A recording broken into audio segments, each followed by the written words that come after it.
Hello guys, welcome back. In today's video we're going to talk about the 2.8 portrait selector. Who should you pull? Obviously this is my opinion. The video is going to be categorized in like the greatest value, really good value, and then decent value. Plus everything else that I don't say, that doesn't mean that it's zero value. It could be valuable for you specifically. So depending on what you want to do, obviously go for whatever your plan is. But if you're watching the video, it means that you want to know more about like what I think. Now, what I think is this. Let's start from the great value. I'm going to talk, you're going to see like the video on screen, and you will they will cycle each other, and also in the description is going to be the timestamps if you wanna check them and jump ahead, right, and see whatever characters. First of all, let's start with the great value. The great value is going to be Flutterpage P1 and Aleph P1, in my opinion. Obviously, this is all of my opinion. Flutterpage P1 I think is one of the greatest value in this selector, mainly because Flutterpage is used almost like everywhere. You can use a Flutterpage on Bloodfight while you're waiting. You can use Flutterpage on Fua. You can use Flutterpage in a lot of places because of her force field. Now her force field evolves with the amount of gust that you get, and you get a lot of gust when you do Fua, or well, Fua makes you get more gust, but whenever an ally attacks, you get gust. Now this will be obviously a little bit harder to achieve the maximum stacks for the hardest hitting or the best version of her force field. It would be harder to achieve if you don't play Fua, but if you do play Fua, it would be easier. Now that said, one of her cards gives her 1 AP. P1 gives her that card, that plus 1 AP for 1 extra turn. So you're gonna have plus 1 AP for 2 turns. This means not only do you obviously gonna have a better gameplay because you have more space and you can fit it more AP, but this also basically passively or by proxy translates into having more power, getting your ultimate up faster, getting more moxie, managing to fit in more buffs, which equates to more damage. So this is one of those portraits that kind of changes everything, because it's not just the AP, it's what this plus 1 AP means. And this is why Flutterpage, in my opinion, is one of the best choices here. The next best choice is Aleph P1, exactly for the same reason. However, there is a caveat here. Aleph P1 is good only especially if you want to play impromptu. If you have impromptu, you're playing impromptu. This makes sense because impromptu is very AP hungry. You need a lot of AP, or even if you feel like you have enough AP, having one more for 2 turns is really good. Specifically for Aleph, this is not only giving him a plus 1 AP on his punch that gives you plus 1 for 1 turn. This will be 2 turns, so the same thing as Flutterpage with Aleph. You also get plus 50% refund of your Eureka every time you spend it, which is really good, and it becomes sorta reliable because it's a 50-50. It's going to happen way more frequently than before, and this also, the fact that you have 1 AP, more AP, this also means that you're going to be able to use different cards from the impromptu character and avoid using his plus 1 punch every turn or every time you want to have plus 1 AP. Now it's gonna be more lenient. The gameplay and the requirement for you to use cards on impromptu is gonna be more lenient. And you don't have to use minus every time 1 AP, which is minus 1 every time to get this plus 1, the plus 1 on the next turn. So in this way, you can fit in more useful cards because you have that lingering plus 1 AP from Aleph P1, which literally means way more damage and way more quality of life on impromptu. Those are, in my opinion, only those two are the great value. Now let's transition to the good value. The good value means that they're still pretty good, but at the same time, it's something that you can, if you don't need it, you can get something else. Okay, it's also we transition into depends on you a little bit more. Okay, now it's less paramount. Let's continue with Aleph P2. Aleph P2 basically makes him so is able to enhance his debuff that is applying when you launch impromptu attacks, and now this is going to also make it so you can remember on when his ultimate 3 cards instead of 2. This basically means like more damage, more quality of life. You could remember the punch if you want, but you shouldn't. Now that especially you have P1, you could remember other cards and may do more damage, and then when you are attacking with the impromptu attack, you will inflict the debuff, and the debuff is now doing a little bit more defense shred and more damage taken, which is really good because all of the attacks that you will be able to do and all of the inspiration that you will be able to pile up also means that you're gonna do more attacks. More attacks equals more stacks of this debuff, which doesn't have any cap. So this is basically a big damage buff for Aleph, but you know, it's not like as important as P1. It's just for more damage. Also, defense shred as a debuff. Well, defense down as a debuff is also obviously always pretty good. So this is something that it's like also a good debuff that you want to double down on. Moving on with Barca P1, which is a really good one. Now, the Barcarola P1 is basically more damage. Is just a more damage, but it's a good one because you are going to get more damage, more attacks from doing your S1 attack. You do S1 attack instead of getting +1 limit of attacks on your impromptu, this stone is going to be +2. So it is going to be more damage, but as I said, that's why this is in good value, is because it's not that big of a deal. Moving on with Fatutu P2. Fatutu P2 is pretty good. Obviously, this implies, when I say P2, implies that you already have the P1 of the character, be it you pulled for it or you lost to it from a 50-50. Now, Fatutu P2 might not be super reachable for everybody, but just so you know, in case you do have it, maybe you got a double Fatutu, it doesn't matter. This implies that you have P1. P2 Fatutu is pretty good because it makes you able to cast and throw and retrieve the shells way more easily.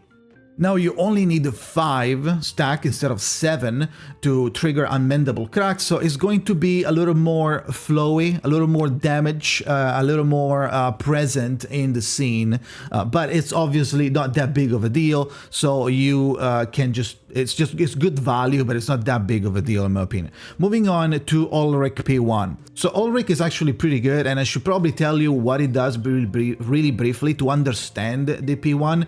The P1 is just a higher double down on what he does.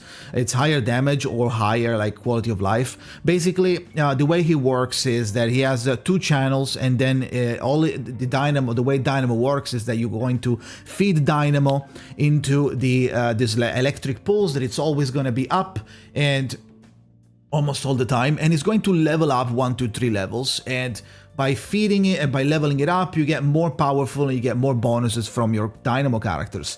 So in the Ulrich case, he has 2 different channels cards that you can use. One channel is going to make everybody in his area do more ultimate damage, and the other one is going to make him inflict damage taken down minus 30% and 30% ultimate. They're all 30% by default.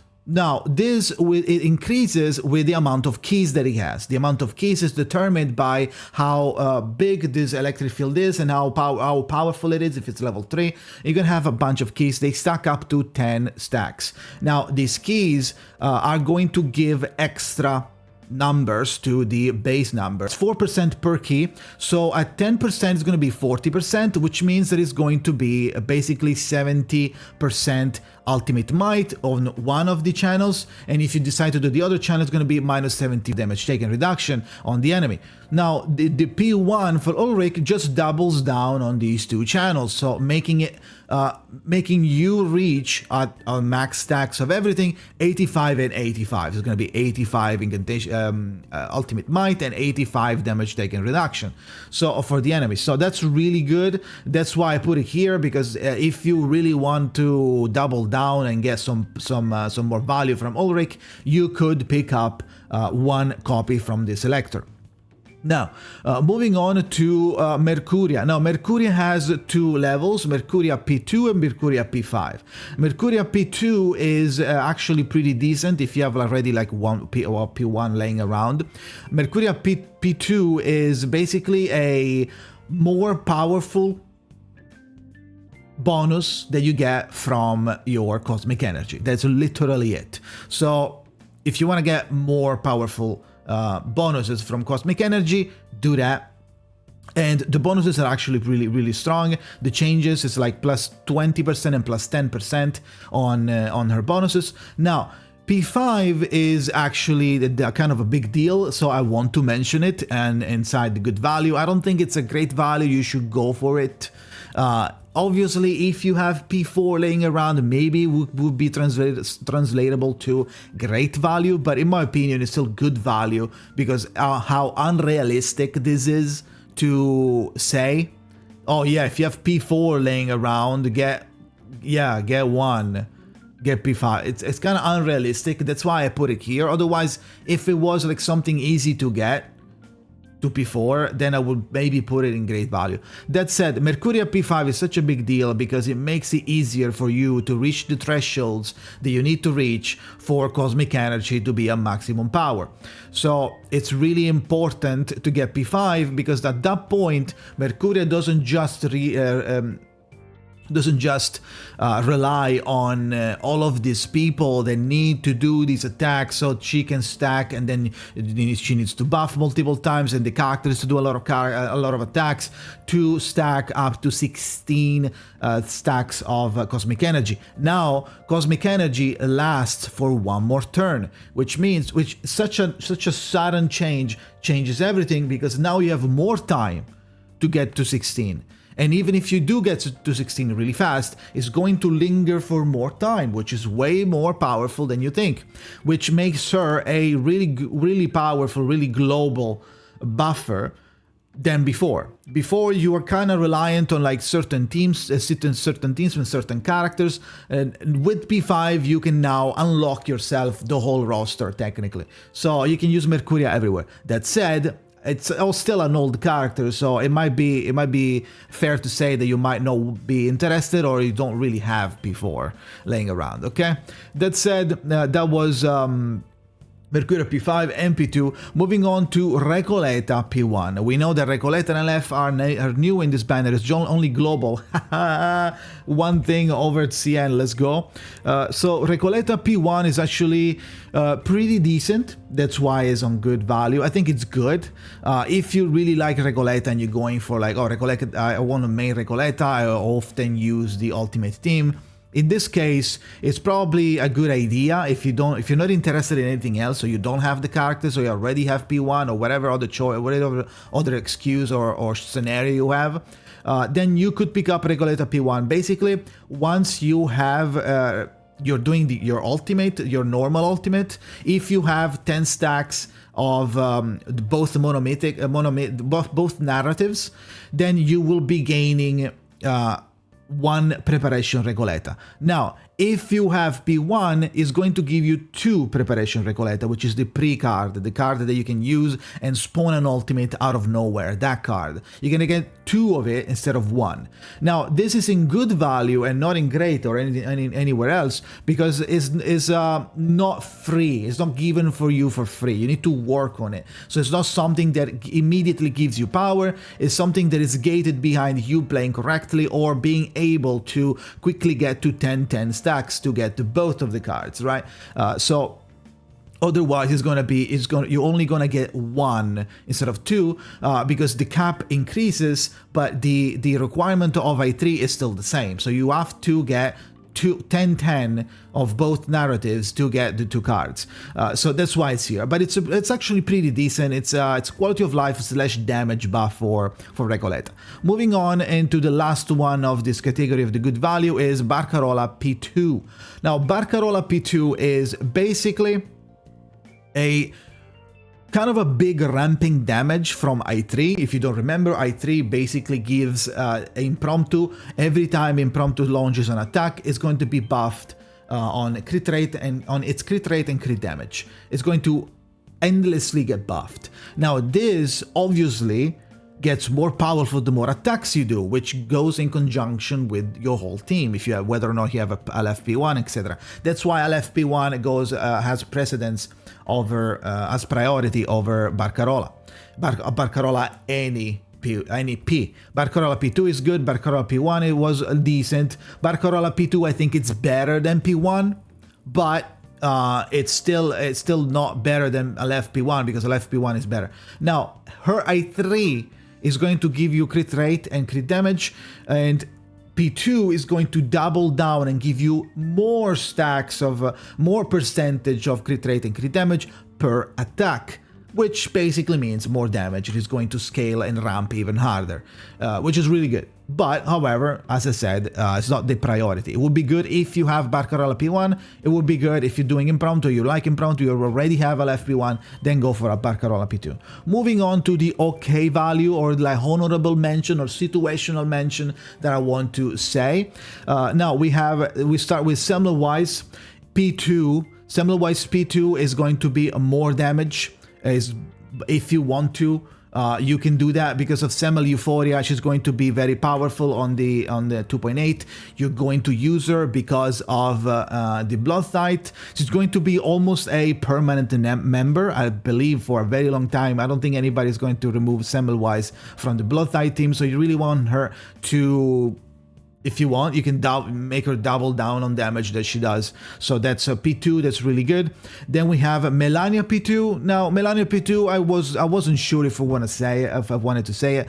This would imply that you really like Melania and you really like the Ultimate team, or you really like her Euphoria. But P2 basically gives you one more stack of the Thief bonus that makes you draw the extra power from the cards that you do. So if you're doing the kick, it's going to remove Moxie twice. So like you're gonna be able to do it twice. Now if you do 2 cards, you're gonna have 2 stacks, so you can do 2 kicks and remove 2 Moxie. So it's not that big of a deal, but it's something that is gonna be... It used to be really good in 1.1, obviously, when she came out. It used to be insane, but you know, at the moment is that's how it works. Like you don't really need it. That's why it's like okay value / situational. But I wanted to put it out there if you forgot about it, or if you want to get more quality of life from your Melania on your ultimate team or whatever user.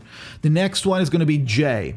J, obviously, I'm mentioning JP1 for more damage. Basically, it's just more damage. But I'm mentioning him because like some people really like his playstyle of the like constant repost and dealing more damage the lower HP he has, and self-burning and like shielding and all of this action of like, oh, you attacked me. You attacked 4 people, here's 4 counters, which is, and they're all AoE. Doing more damage is going to make him feel a bit better.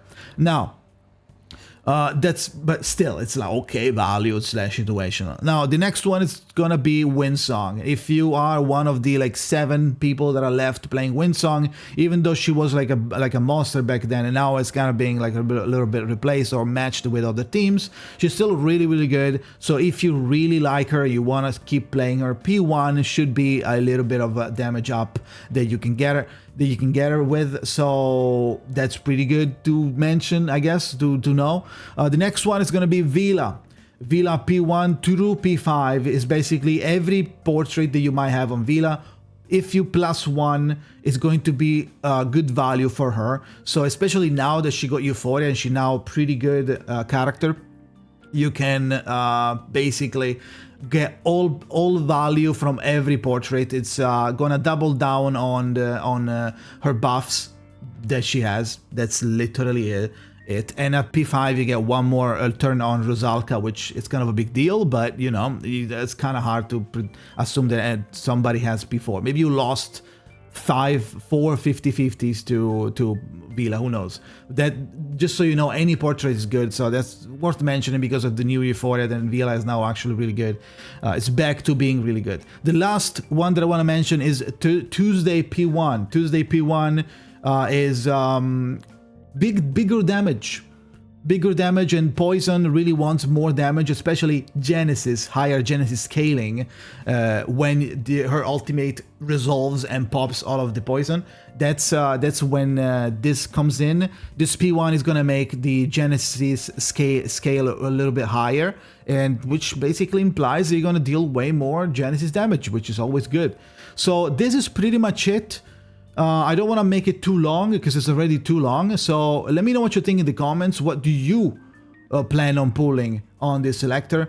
Let me know. Thank you for watching, and see you next time.